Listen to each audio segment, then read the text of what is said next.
আসসালামু আলাইকুম প্রিয় খামারি ভাইয়ারা, দেশ এবং প্রবাস থেকে যারা আমার ভিডিওটি দেখছেন সবাইকে আমার ভালোবাসা এবং শুভেচ্ছা। আপনারা অনেকে আমার কাছে জানতে চাইছেন যে কোন গরু কতদিন পালন করা উচিত, পাশাপাশি এই সময় কোন গরু কিনবেন, কোন গরুতে লাভ বেশি, এবং প্রথম অবস্থায় খামার শুরু করলে কি ধরনের গরু দিয়ে খামার পরিচালনা করা প্রয়োজন। তো আমি আপনাদের প্রথমেই বলি, খামার করে আপনারা অনেকেই লাভবান হতে চান। কতজন পারেন? অনেকে আছে এই সেক্টরটা নিয়ে অনেকদিন ধরে টিকে থাকেন, ভালো কিছু করেন। আবার অনেকে আছে আপনারা কিন্তু কিছুই করতে পারেন না। তো আমি প্রথমেই বলি, এই যে খামার, এই খামার যখন আপনি শুরু করবেন, আপনি যদি এখানে যদি ফ্যাটেনিং এর খামার দিয়ে শুরু করেন, মোটা তাজার খামার, এখানে কিন্তু বেশ কিছু সুবিধা আছে। যেমন আমি বলি, মোটা তাজাকরণ খামারের একটা গরু আপনি যখন মোটা তাজা করবেন, তখন কিন্তু আপনি সেই গরুটা বেশি দিন রাখবেন না। তো মোটা তাজাকরণের খামারে যেটা হয়, মোটা তাজাকরণ খামার করলে মূলধন খুব দ্রুত ফিরে ফিরে আসে। মানে আপনি 3 মাস পর পর বিক্রি করতেছেন গরু, 3 মাস পর পর টাকা আপনি দেখতে পাচ্ছেন। পাশাপাশি এখানে কষ্টের তুলনায় মুনাফা বেশি, মানে লাভটা বেশি। এখানে রিস্ক অত্যন্ত কম। মানে আপনি একটা গরু মোটা তাজা করবেন, মোটা তাজা করে বিক্রি করে দিবেন। আপনি যদি সেখানে লাভ নাও করতে পারেন, অন্তত লস হয় না, অন্তত আসলটা আপনি আনতে পারেন। মানে রিস্ক বিহীন একটা ব্যবসা। অন্যদিকে দুধের খামার করলে 3 লাখ টাকা দিয়ে একটা 20 লিটার দুধের গাভী কিনে আনেন, আনার পর আপনার এখানে আসার পর দেখা যায় যে দুধ আর আগের মতো হয় না, বা দুধ কমে যায়, বা বাট নষ্ট করে ফেলান, মেস্টাইটিস করে ফেলান, বিভিন্ন ধরনের সমস্যা হয়। পরবর্তীতে সেই গরু 1,20,30,000 টাকায় বিক্রি করতে হয়, মানে 1.5 লক্ষ টাকাই থাকে না। তো এই ধরনের রিস্ক হয়। মানে অর্ধেক পুঁজি হারায় ফেলেন দুধের খামার করতে গিয়ে অনেকে। কিন্তু মোটা তাজাকরণ খামার কিন্তু আপনার শরীরে যদি মাংস থাকে গরুর, তাহলে কিন্তু অবশ্যই দাম পাবেন। তো আমরা যখন মোটা তাজাকরণ খামার করব, তাহলে আমরা কি কি উপকার পাচ্ছি? দ্রুত দ্রুত মূলধন ফেরত পাচ্ছি, এখানে রিস্ক কম, লাভ বেশি। এবং এখানে লাভ যদি প্রথম অবস্থায় নাও করতে পারেন, অন্তত লস হবে না। মানে নতুনদের জন্য একবারে পারফেক্ট। এখন বলি কি ধরনের গরু কিনবেন। আপনি যদি একটা 80 থেকে 90 হাজার টাকা দিয়ে যদি একটা গরু কিনেন, সেটা শৈলে আমি ধরলাম যে 3 থেকে 3.5 মণ মাংস আছে, এভারেজে ধরলাম সারা বাংলাদেশের হিসাব অনুযায়ী। তো এই 80-90 হাজার টাকার গরুটা কিন্তু আপনি 3 মাস বা 4 মাস পর কিন্তু বিক্রি করে দিতে পারবেন। সেটা যদি ষাঁড় গরু হয়, তাও আপনি বিক্রি করে দিতে পারতেছেন ফ্যাটেনিং করে। অথবা যদি এই ধরনের যদি গাভী হয়, তারপরেও কিন্তু আপনি মোটামুটি ফ্যাটেনিং করে বিক্রি করে দিতে পারতেছেন, আপনার কোনো সমস্যা নেই। যদি গাভী হয়, মোটামুটি 3 মাসের মধ্যে কমপ্লিট হয়ে যাবে।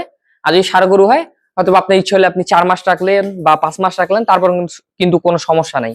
কারণ যেহেতু ষাঁড় গরু আপনার থাকলে বড় হবে, খাবে দাবে, মোটা হবে, সমস্যা নেই। কিন্তু গাভী 3 মাসের উপর আসলে রাখা যায় না।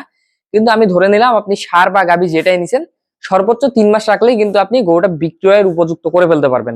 গাভী 3 মাসে ফুল উপযুক্ত হয়ে যায়, ষাঁড় উপযুক্ত হয়ে যায়, কিন্তু ষাঁড় আপনি চাইলে রাখতে পারবেন। তো এই 80-90 এর গরুটা আপনি 3 মাস 4 মাস পর বিক্রি করে কিন্তু একটা প্রফিট সহ মূলধনটা আবার ফেরত পাচ্ছেন। আবার যদি আপনি 50 দিয়ে একটা গরু কিনেন, আপনার যেটা হবে যে 50 দিয়ে যদি আপনি একটা ছোট্ট একটা ষাঁড় গরু কিনেন, সেটাকে কিন্তু আপনাকে 6 মাস পালতে হবে। এর কারণ হলো যে সে ছোট হবে, যেহেতু তার দাম কম, তাকে অনেকদিন পালে বড় করতে হবে। কারণ বড় না করলে তো তাকে আপনি মাংসের উপযোগী করে বিক্রি করতে পারবেন না। কারণ একটা গরুকে মাংসের উপযোগী করতে গেলে মিনিমাম তার 2টা দাঁত হইতে হবে। তো 2টা দাঁত অব্দি তাকে কিন্তু পালন করতে হচ্ছে আপনাকে 6 মাস 7 মাস 8 মাস যত এনে লাগুক। আবার বড় গরু কিনলে যেটা সুবিধা, যে আপনি কয়েকদিন পর বিক্রি করে দিতে পারতেছেন। আবার অন্যদিকে আপনি যদি 50 দিয়ে একটা ছোট গাভী কিনেন, সেখানে কিন্তু শরীরে কিন্তু মাংস বেশি ধরানোর জায়গা থাকে না। এবং আপনার সেই গরুটার যখন মাংসের জায়গা থাকবে না, ধরেন আপনি 50 দিয়ে একটা গরু কিনে আপনি শরীরে 90 কেজি মাংস ধরাইছেন, 90 কেজি মাংসের দাম আপনার মনে করেন যে যদি আপনি 600 টাকা কেজি ধরেন, বর্তমান গাভীর মাংস 600 টাকা কেজি হলে আপনার মোটামুটি 54,000 টাকার মতো আসে। 6 নং 54,000। হ্যাঁ, তো 54,000 টাকা আপনি দেখেন যে আপনি 40 দিয়ে একটা যদি গরু কিনছেন, ধরেন ওই গরুটা শরীরে 90 কেজি মাংস ধরছে, 40 দিয়ে কিনে 14-15 হাজার খাওয়াইছেন, ওই দামে বিক্রি করছেন, মানে লাভ নেই। সার কিনলে যদিও লস হবে না, কিন্তু গাভী কিনলে কিন্তু 40, 45, 50-এর গাভীগুলো কিনলে 100% লস হবে। তো গাভী কিনলে আমাদের অবশ্যই বড় স্ট্রাকচারের গরু কিনতে হবে। আর সর্বনিম্ন যে গাভীর সাইজ থাকবে সেটা হইলো এই ধরনের সাইজ। যেমন এই গাভীটা আমার 62 দিয়ে কিনা ছিল। এটা যদি আমি মাংস মানে ফুল যখন এটা লোড হয়ে যাবে, অনায়াসে এটা 4 মণ মাংস হবে। কারণ এখনই এটা কিন্তু মোটামুটি 3 মণ প্লাস, মানে 3.5 মণের কাছাকাছি মাংস এটা হয়ে গেছে। মানে 3 মণ প্লাস আছে, 3.5 মণের কাছাকাছি যদি না হয়, কিন্তু 3 মণ প্লাস আছে। তো এই গরুটা কিন্তু 4 মণ পর্যন্ত ওয়েট নিতে পারবে। তো 4 মণ হলে 25,000 মণ হলেও 1 লক্ষ টাকা দাম। আমি এটা কিনছিলাম 62,000 টাকা। যদি খাবার খাওয়া যদি এটার পিছনে আমি যদি 20,000, 22,000, 25,000 ধরি, তাও কিন্তু একটা লাভ থাকবে। তো এইগুলো কিন্তু হিসাব। কিন্তু এই টাকা দিয়ে যদি আমি একটা যদি মনে করেন যে আপনার যে সার কিনতাম, সেটা কিন্তু আমাকে বেশি দিন পালতে হইতো। আবার যে সার যদি বেশি দাম দিয়ে কিনতাম তাহলে ঠিক আছে, কিন্তু কম দামে কিনলে কিন্তু আমাকে বেশি দিন পালতে হইতো। আবার যদি কৃপণতা করে এর থেকেও কম দামে কিনতাম, তখন তো আর সার পেতাম না, তখন গাভী পেতাম, কিন্তু ছোট গাভী পেতাম। সেই গাভীটাতে কিন্তু আমি লাভ করতে পারতাম না।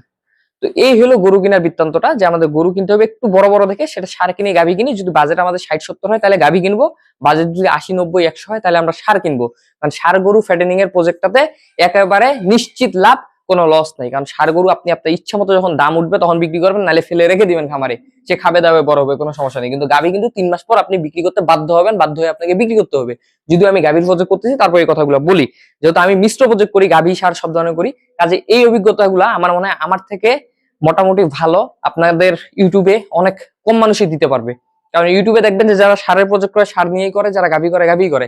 কিন্তু আমি নাদিম সার গরুর প্রজেক্ট করি, গাভী গরুর প্রজেক্ট করি, কাজে কিন্তু আমি এই জিনিসগুলা খুব সুন্দরভাবে মানে আপনার উপলব্ধি করে দেখি যে আপনি গাভী পালতে গেলে আপনাকে 3 মাস পর বিক্রি করতে বাধ্য হইতে হচ্ছে, কিন্তু সার গরু হলে আপনাকে বাধ্য হইতে হচ্ছে না। কাজে সারে নিশ্চিত লাভ, সারে কোনো লস নাই। আর গাভীতে কিন্তু সারের থেকে বেশি লাভ, কিন্তু গাভীতে রিস্ক আছে। রিস্ক এটাই যে গাভী যদি আপনি দাম না পান তাও বিক্রি করতে বাধ্য হইতে হবে, হয়তো কম দাম পাবেন। আর যদি দাম পান তাহলে তো আলহামদুলিল্লাহ, একটা গাভীর মনে করেন যে 2টা সারে যে লাভ হয় একটা গাভীতে সে লাভ আপনি করে ফেলবেন।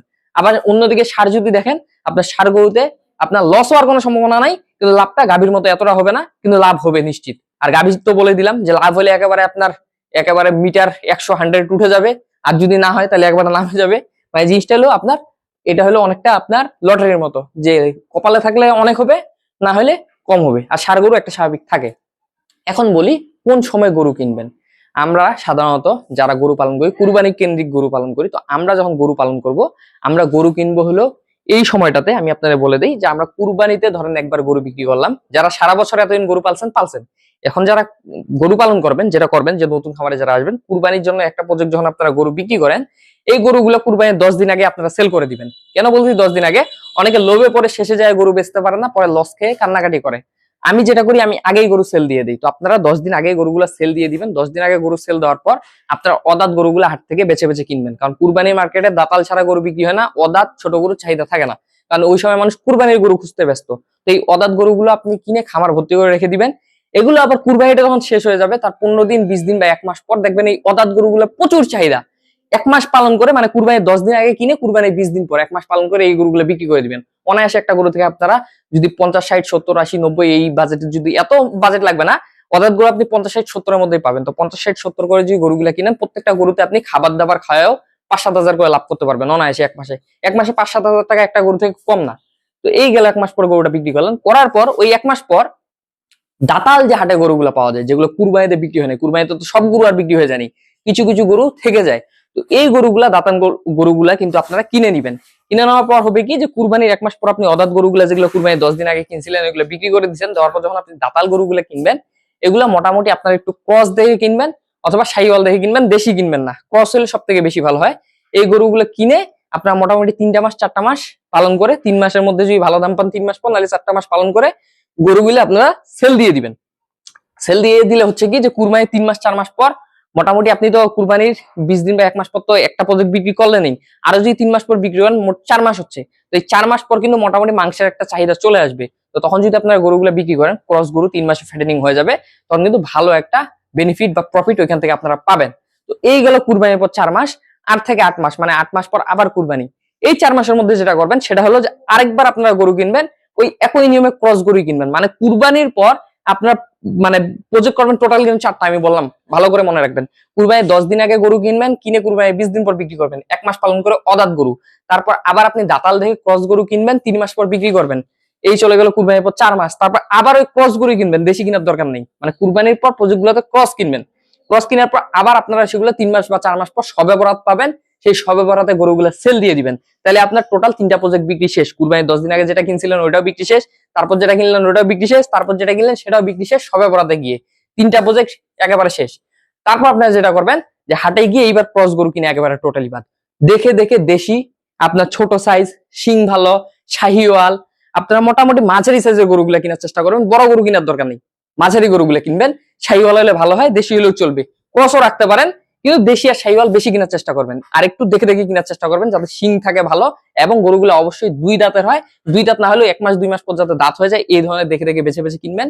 শবে বরাতের পর, মানে শবে বরাতে একবার গরু সেল দিয়ে এই যে কিনলেন, এই গরুগুলো আপনারা পালন করবেন কুরবানির টার্গেটে। সেম গরুগুলা 4 মাস পালবেন। পালন করার পর কুরবানির 10 দিন আগে আবার বিক্রি করে দিবেন, দিয়ে আবার এতক্ষণ ধরে যে কথাগুলো বললাম সেম সিস্টেমে আবার খামার পরিচালনা করবেন। তো বছরে এই 4টা প্রজেক্ট করবেন, একটা 1 মাসের, আর বাকি আপনার যে প্রজেক্ট গুলো আছে একটা 3 মাসের, একটা 4 মাসের, কুরবানি প্রজেক্টটা 4 মাসের। টোটাল এই 4টা প্রজেক্ট যদি আপনি করতে পারেন, আমি আপনাকে গ্যারান্টি দিলাম আপনার খামারের জীবনে লস হবে না, আপনার লাভের গ্যারান্টি আমি দিলাম। তো ভিডিওটা যদি ভালো লাগে অবশ্যই চ্যানেলটা সাবস্ক্রাইব করবেন, পাশাপাশি ভিডিওটাতে একটা লাইক দিয়ে রাখবেন। সবাই ভালো থাকবেন, সুস্থ থাকবেন। আসসালামু আলাইকুম।